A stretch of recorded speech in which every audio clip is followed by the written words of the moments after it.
To generate electricity used by the grid, a modern power plant operates under extreme conditions, pushing water through a cycle of intense heat and crushing pressure. Water is the essential medium for this process, but it is rarely just H2O. In its raw state, water carries a payload of dissolved minerals and gases that are incompatible with this high-precision machinery. The first threat to the system is scaling. When water evaporates into steam, it leaves behind dissolved minerals like calcium. These minerals are baked directly onto the pipe walls, forming a hard insulation that chokes off fluid flow and forces the system to work harder to transfer heat. The second threat is corrosion, a constant chemical reaction where dissolved oxygen and acids in the water attack the steel itself, thinning the metal until it can no longer contain the internal pressure. While the engineering of these plants is designed for massive output, these structures cannot endure these environments on their own. To stay operational, every plant relies on a constant, precise chemical defense to neutralize the water. In water chemistry, hardness is determined by the concentration of dissolved calcium and magnesium ions. In a residential tap, they're a nuisance. In a power plant, they are structural threats.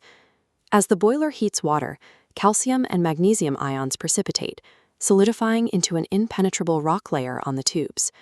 The first defense is ion exchange. Water passes through a resin, it captures these minerals, swapping them for sodium ions that won't form scale.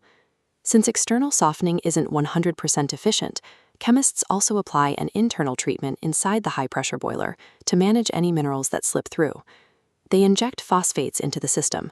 These react with leftover calcium to form a soft, manageable sludge instead of hard rock, which can then be safely cleared from the system.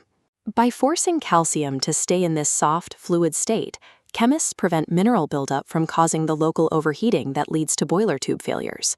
While minerals are managed with phosphates, dissolved oxygen is handled through a multi-step stripping process.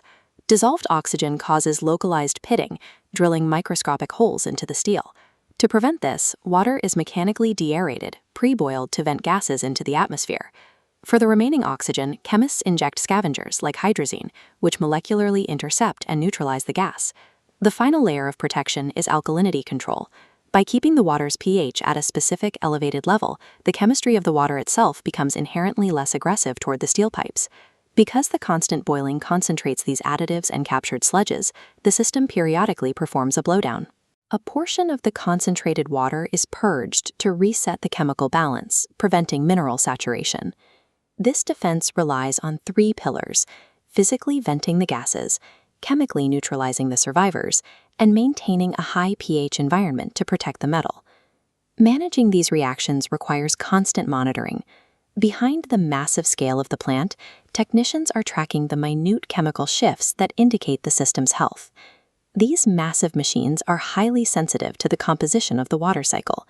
If the mineral or oxygen balance shifts by even a few milligrams per liter, the physical evidence will eventually appear in the metal. This chemical state is not a one-time setting. It is a continuous, delicate equilibrium that must be maintained every second the plant is running. That invisible balance is the foundation for the reliable flow of electricity across the grid. Industrial power generation is built on the strength of mechanical engineering, but it is kept online by the continuous chemical adjustment of the water that drives it.